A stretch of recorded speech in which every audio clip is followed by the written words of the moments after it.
ఉత్తరం చూద్దాం గురుగారు. భావన గారు భువనగిరి నుంచి రాస్తున్నారు. మైల ఇంటికి వెళ్ళి వచ్చాక తప్పనిసరిగా స్నానం చేయాలా?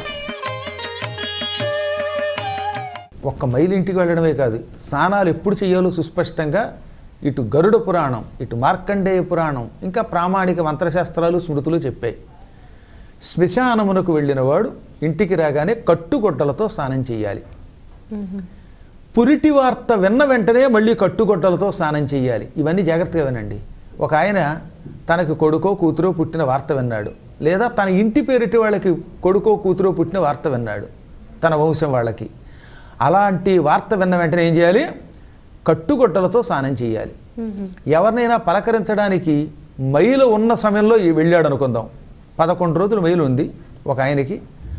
ఆ మైలు ఉన్న వాళ్ళ ఇంటికి వెళ్ళి, ఏమండి మీ ఇంట్లో ఫలానా వాళ్ళు పోయారట కదా, అయ్యో అని కాస్త పలకరించడానికి వెళ్ళినప్పుడు ఆ 11 రోజుల లోపల ఎప్పుడు వెళ్ళినా సరే ఇంటికి రాగానే మళ్ళీ కట్టుకున్న వస్త్రాలతో స్నానం చేయాలి.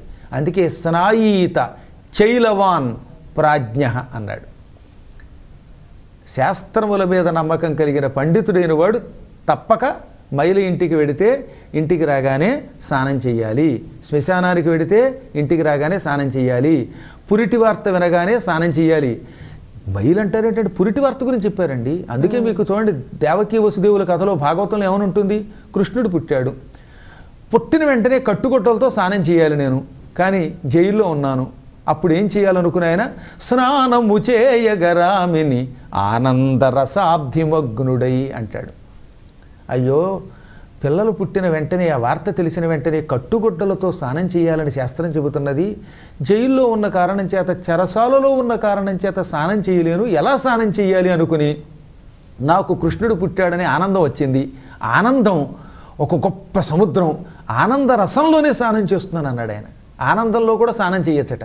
ఆ తర్వాత బయటకు వచ్చాక స్నానం చేస్తాను అని ఆయన ఆనంద రస అబ్ధి, ఆనందరసం అనే సముద్రంలో మునిగి స్నానం చేశాడని చెప్పారు.